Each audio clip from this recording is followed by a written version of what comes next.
Bonjour à YouTube, c'est Daimon. On va parler aujourd'hui de Macron. Macron à l'épreuve des œufs, egg-proof, je ne sais pas. Macron qui est officiellement, on l'a vu dans une précédente vidéo, en tête des sondages pour la présidentielle 2022. Le mec qui s'est mangé la crise des gilets jaunes, qui a été obligé de faire le grand débat, qui a eu tous les problèmes qu'on a connus pendant la pandémie. Que ce soit des reproches adressés par des complotistes ou simplement par des gens comme nous, parce qu'il n'y a pas besoin d'être complotiste pour leur reprocher la gestion de cette crise. Mais donc qui est toujours en tête des sondages, le mec qui se prend des tartatins par l'extrême droite se mange maintenant des œufs incassables par l'extrême gauche. Et oui, c'est une vraie chose. Donc regardons la vidéo ensemble pour pouvoir en juger. La vidéo qu'on va regarder sur Twitter, je ne l'avais pas en plein écran. Parce que j'ai la flemme de redimensionner mon écran, mais je vous mettrai la source. Merci, monsieur le président.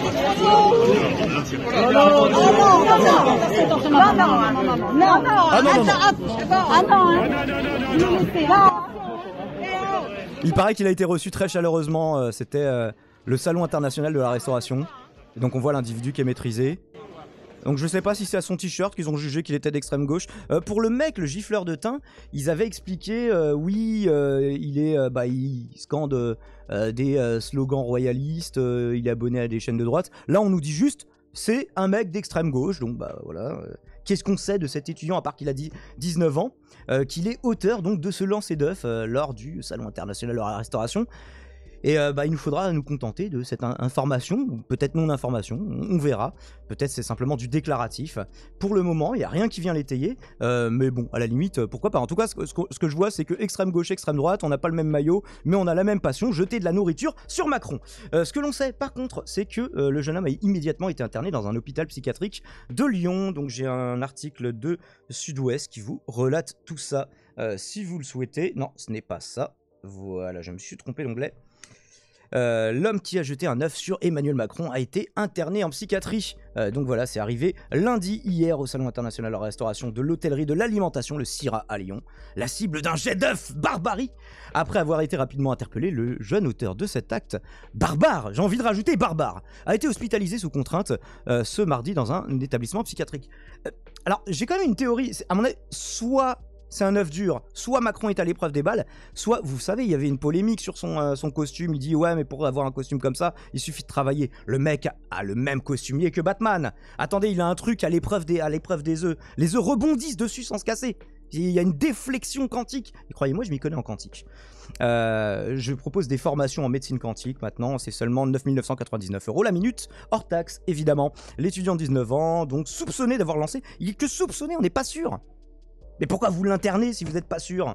Placé en garde à vue immédiatement après les faits, le jeune homme a fait l'objet hier lundi à la demande du parquet de Lyon d'un examen psychiatrique. Ah, on aime bien ça, ouais, c'est les opposants, allez oh, ils sont fous, on les met dans un asile, et ça c'est quand on les exécute pas. Pour l'instant on n'en est pas encore à l'exécution, ça va. Peut-être que le mec est vraiment fou, on ne sait pas, hein, mais c'est un peu léger, hein. Le mec jette un œuf, l'œuf rebondit, peut-être ouais, il mal prévu son coup, hein. Il s'est planté dans les œufs durs. J'ai une bonne technique, vous le faites tourner. On voit rien là. On voit rien si je le fais. Vous le faites tourner sur une... On va dire que ça c'est une surface plane. Faites tourner, vous l'arrêtez. Et là, s'il continue de tourner, c'est que l'œuf est toujours cru. Bah oui, sait-on jamais, parce qu'il y a des gens, ils font cuire des œufs, pour faire des œufs durs, ils les remettent dans la boîte, et puis après, avec des œufs cuits et des œufs crus. D'ailleurs, ça ne se fait pas, on ne mélange pas des aliments cuits et crus. Regardez Cauchemar en cuisine. J'ai une vidéo sur Cauchemar en cuisine qui sortira un jour. Bref, reprenons. Après cette digression, précise le parquet dans un communiqué, il a été admis donc au centre hospitalier du Vinatier à Lyon. Rapidement interpellé, l'auteur de l'œuf qui se trouvait à faible distance avait été rapidement interpellé et menotté. S'il avait été à plus longue distance, il aurait dû jeter l'œuf plus fort, à mon avis il n'aurait pas rebondi. Ça doit être la... Du coup il a dû faire un petit lancer en cloche et qui a rebondi sur le veston, je sais pas. Vraiment je m'interroge, t'as vraiment jeté un œuf dur mec? Ou si c'est un œuf cru, comment est-ce possible? Je m'interroge sur des trucs nuls, je sais. S'il y a un truc... Ah oui, ça c'était pas mal. Il nous a fait un petit peu une Sarkozy. Enfin, une Sarkozy même pas, parce que Macron, c'était qu'il vienne me chercher pendant les gilets jaunes. Et là, il a récidivé, donc, s'il a un truc à me dire, qu'il vienne, avec ses 18 gardes du corps, évidemment, avait commenté le président de la... Non pas que l'étudiant avait l'air particulièrement violent, hein. Avait commenté le président de la République après avoir été touché par l'œuf. J'irai le voir après. Allez le chercher! Là, c'est le qu'il vienne me chercher, toujours. avait-il ajouté, déjà frappé lors d'un déplacement. Et oui, donc la tarte tatin. Mais alors, du coup, je me suis dit, bon, on pourra juste lire cet article, mais j'ai trouvé une autre info qui est plutôt rigolote, dont je ne me souvenais pas. Parce qu'il faut savoir que Macron n'en est pas à son premier œuf. C'est bizarre comme phrase à prononcer. Dès 2017, alors qu'il était encore candidat, c'était un œuf toujours thématique. Hein. Là, hier, c'était Salon international de la restauration, etc., et de l'hôtellerie. Et en 2017, alors qu'il était encore candidat, c'était le Salon de l'agriculture. Voilà, je viens de vérifier. Et donc, un petit article du Figaro qui vous le rappelle. Vous voyez, j'ai des sources, le Figaro, je prends des sources de droite et tout. Reçoit un œuf sur la tête au Salon de l'Agriculture, donc vous voyez encore candidat, c'était en mars 2017, et donc regardons cette petite merveille ensemble. Cette fois l'œuf avait éclaté, le mec a été plus compétent, ça va très vite. Oui, ça, il y a un peu de boucher, une formation minimum en Ah, ils vont zoomer. On le voit bien éclater. Ah, attendez. Ça va peut-être être mieux quand même en plein écran sur le coup, même si ça croppe un peu. Voilà, on voit bien l'œuf éclater, le ralenti. Ah, rien à dire sur l'arbitrage. Oui, c'est un œuf, c'est un œuf sur 10, effectivement, et c'est un œuf cru. Dans le point, il parle carrément de projectile. Bah oui, c'est un projectile, tout est un projectile. Hein, je veux dire, tu jettes une balle en mousse, c'est quand même un projectile en mousse. Hein, donc, techniquement, ils n'ont pas tort. C'est le même œuf. Bah non, ça peut pas être le même œuf. Celui de 2017 a éclaté. Ou alors il l'aurait reconstitué patiemment. Et peut-être le but c'était de faire mal. Ça se trouve, c'était un faux œuf. Ils ont reconstitué une coquille autour, je sais pas, d'une grosse pierre bien dure qui fait bien mal et tout. Je sais pas.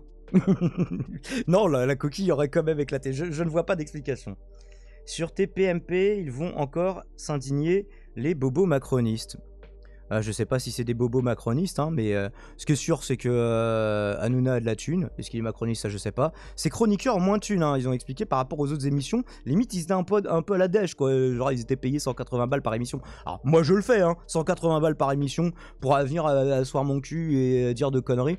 Par contre, s'il faut prendre des nouilles dans le slip par Hanouna, c'est compliqué. C'est un mélange des genres un peu bizarre. Moi, justement, j'aime pas hurler avec les loups et dire ouais, touche pas à mon poste, c'est ça qui dessert les gens. C'est bon, les gens, des émissions cons. On a eu le Big Deal, on a toujours eu des émissions cons. Touche pas à mon poste, pas plus que les autres. Hein. Mais par contre, on n'a pas vu Vincent Lagaffe à l'époque, puisqu'il animait le Big Deal, faire le deuxième tour des présidentielles, le débat du deuxième tour. Là, vraisemblablement, ça pourrait être le cas. Hein. Donc, Cyril Hanouna, le mec qui met des nouilles dans le slip des gens, je sais pas s'il va réussir à se retenir pour le débat. Mais quelque part, j'ai une curiosité un peu malsaine. Je veux voir ça. Enfin bref, qu'est-ce que vous en pensez? Touche pas à mon œuf, là. Meilleure émission de Macron. C'est pas mal. Ça fait pas beaucoup, 180 € par émission. Bah, pour la télé, c'est pas énorme. Pardon pour cette petite toux intempestive. Les hurricanes, c'est plus stylé pourtant. Ah, moi je connais les hurricanes, le coup de poing au karaté, mais c'est un coup de poing giflé, tu vois. Ah, tu parlais peut-être justement de la gifle qu'il avait mangée. Bah, c'était pas un hurricane, hein, techniquement. Je me suis déjà, nous dit Relay, je me suis déjà tapé un œuf sur la gueule en inté. Est-ce que Relay écrit comme ça, c'est un rapport avec The Call of Cthulhu, Cthulhu, là, le mythe de Lovecraft je me demande. Je crois, hein, Riley, c'est une cité, il me semble. Bref. Qu'est-ce que tu nous disais? Sur la gueule en inté, ça fait même pas mal, faut stop 2 minutes. Encore une fois, si c'est un œuf dur, potentiellement, arme par destination, projectile contendant. Et œuf, projectile explosif, ça explose un œuf, à sous-munitions. Donc encore pire. Encore pire, des sous-munitions, plein de petites coquilles qui peuvent venir se loger dans les yeux, enfin, des choses horribles, quoi. Je sais pas ce que vous en pensez. Moi, je suis choqué. J'aime pas Macron, mais là, je compatis. Je vais même voter pour lui juste à cause de cet œuf. Là, je vous avoue, là, ça m'a décidé. Shoryuken! Effectivement, Kuchiba Sensei. 180 par 5 par 4, ça commence à chiffrer. Effectivement, merci pour ce rappel arithmétique élémentaire, Aurélien, mais néanmoins nécessaire. Faire la tepu sur TPM. Bon, là, du coup, vous partez un peu en digression. Moi, je fais la tepu pour 10 € de l'heure, Rémi. Est-ce que ça te va? Ça te va les décideurs, c'est vous les décideurs sur le coup. Merci YouTube d'avoir regardé cette petite capsule. Abonnez-vous, likez, commentez, partagez et faites comme Hélène, ici dessus, là-bas. Faites des dons pour aider cette émission. Ciao ciao.